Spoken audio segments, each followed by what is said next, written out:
In today's video, I am going to teach you how to add a link to Brevo email. To get started, make sure you are logged into your Brevo account and you are on the main dashboard.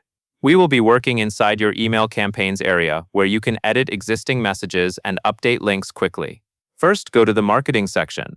From there, open campaigns and then choose email. This takes you to the list of your email campaigns where you can view drafts, scheduled emails, and previous sends, depending on your account setup. Next, find the email campaign you want to update. Take a moment to confirm you are selecting the correct one, especially if you have several campaigns with similar names. When you are ready, look for the pencil icon for that campaign and click it.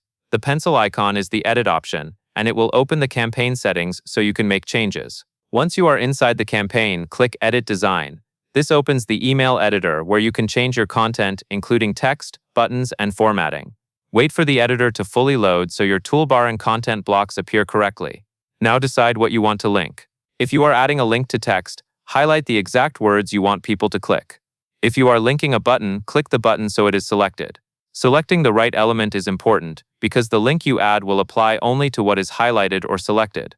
With your text highlighted or your button selected, find the link icon in the toolbar. It usually looks like a small chain. Click that chain icon to open the link field.